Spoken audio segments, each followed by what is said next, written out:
This program contains graphic recreations of violent battles. Viewer discretion is advised. In one of the most hostile lands on the planet, an ancient people called the Israelites forged an army and carved out an empire. Their ancient military exploits are described in one of history's most famous religious texts, the Old Testament of the Bible. But by reading between the religious lines, ancient military historians are able to unlock the soldiers' secrets of the Bible by examining the weapons, the strategies, and the commanders, including some unlikely warriors like Abraham,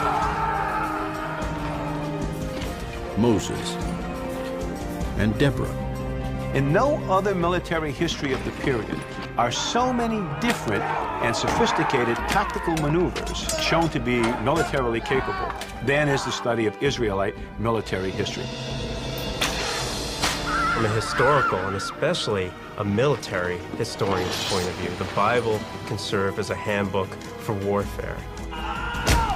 Blood often flows more freely than holy water in the days of the Old Testament, and the military secrets of the Bible have yet to be revealed. Until now.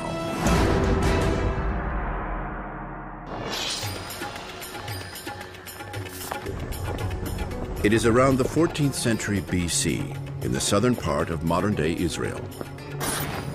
A force of about 300 soldiers searches for an army that has invaded the area and kidnapped several of the locals.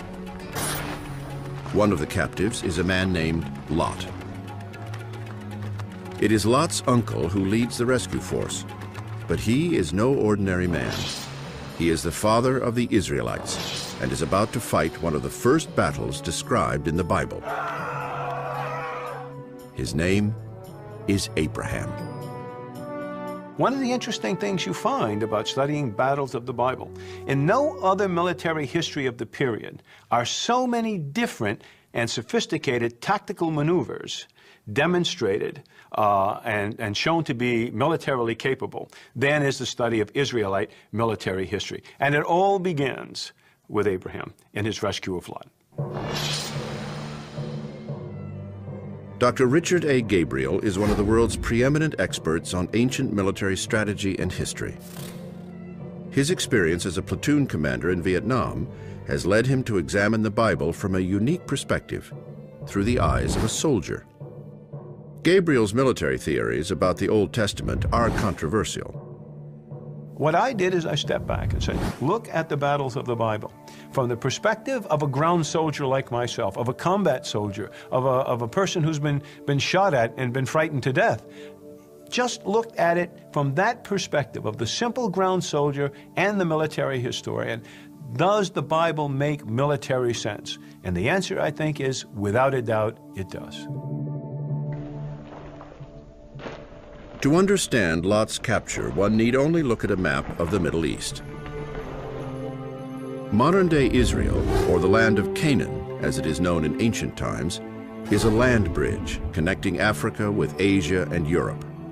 Over the last 4,000 years, innumerable armies have crisscrossed this narrow strip of land, drenching its soil with blood. On this occasion, a coalition of Mesopotamian armies had traveled hundreds of miles from their home in modern-day Iraq to the Dead Sea area of Canaan. It is from the town of Sodom that Lot is kidnapped. The Mesopotamians are coming into the land of Canaan because they know of the vast amount of riches that pass through this land bridge, and they want their cut. And if the Canaanites aren't going to give it to them, then they're going to take it by force. Dr. Mark Schwartz specializes in the origins and development of ancient civilizations in the Middle East.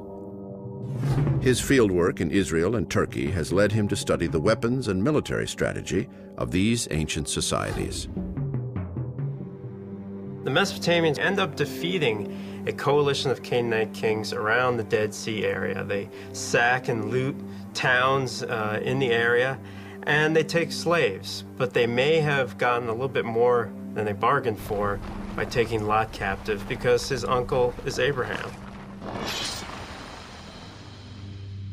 According to the Bible, Abraham is the first of the patriarchs of Judaism, the first of the Hebrews who believes in a single God, often called Yahweh.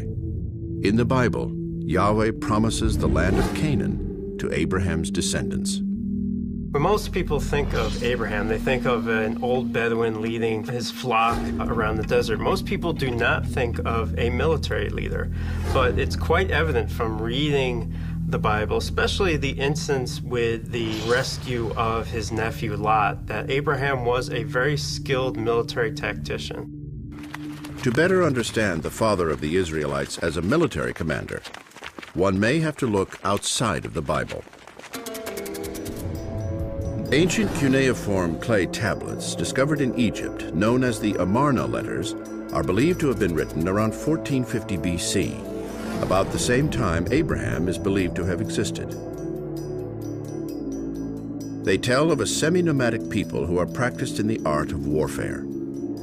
These people are called Habiru, a term defined by modern scholars as wanderer or outcast. The Habiru were not an ethnic group at all. What they were was a class of wandering peoples. And they moved throughout the Middle East, into Canaan, for example, Mesopotamia, and in Egypt.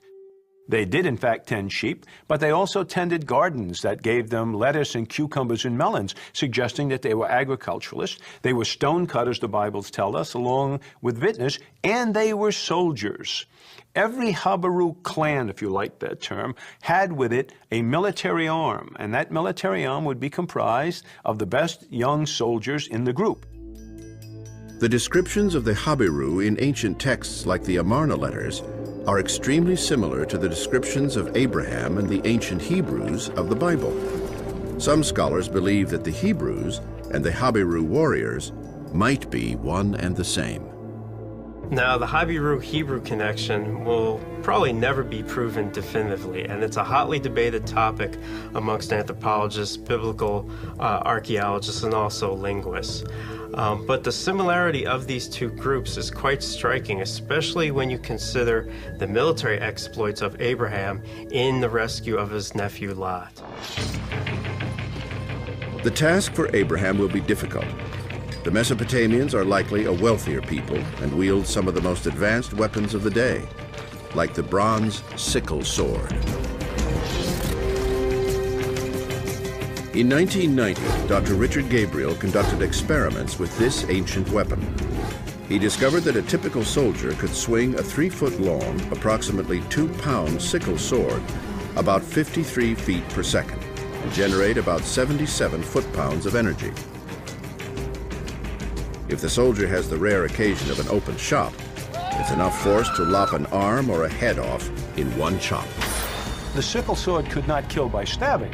It had to kill by hacking. So this often meant more than one chop. Archaeological evidence shows that the design and construction of the sickle sword evolves over time. As the period progresses, the sword is produced longer in length and with a greater curve. Now, we're not exactly sure why, but my guess is that ancient soldiers and smiths probably worked together to create the most efficient, close combat weapon they could. The Mesopotamians also fight with the spear. Used overhand, the 6-foot-long spear could be thrust at about 55 feet per second, generating enough force to drive the spear completely through the enemy's body. Used underhand, the speed decreases dramatically, accelerating at only about 24 feet per second. But underhand thrusting provides a good opportunity to strike the enemy's legs. The spear and the sickle sword are hand-to-hand combat weapons, and the killing in ancient times is up close and personal. With the strike of the sword, you would see someone's face open up or body open up. You would hear the screams of terror, the sweat from his brow, the terror in his eyes. The bowels will let go. This is all very bloody business. It is this very business that awaits Abraham and his warriors. But unlike the Mesopotamians, Abraham's men are most likely armed only with spears and clubs. These disadvantages, however, do not deter the father of the Hebrews. Abraham sets the pattern for future Israelite military leaders by devising a guerrilla-style attack. The ancient Israelites' first military test of the Bible is about to unfold.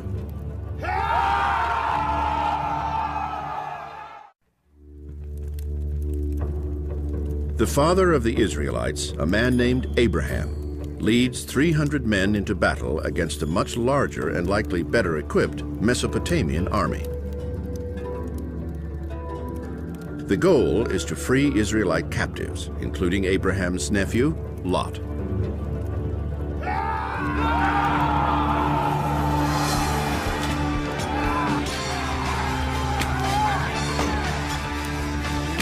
Most armies of this time period fight during the day on the open battlefield in structured lines of attack.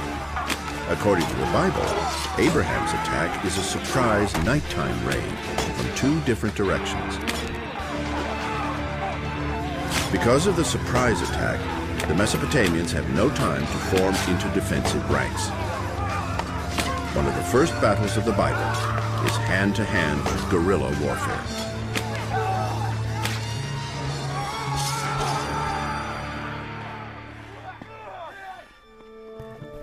And he divided himself against them, he and his servants, by night, and smote them.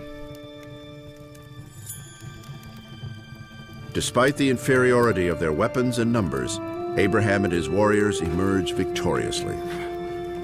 Lot is rescued and returned home safely. In the Bible, it is God who promises that Abraham, that he shall be the father of nations. In fact, the pattern of Abraham as a military and political leader of a clan of Habiru is the same pattern we see persisting throughout the Old Testament in the future battles of the Bible. So in one sense, God kept his promise with a slight twist. Abraham did not only become the father of nations, he became the father of warriors.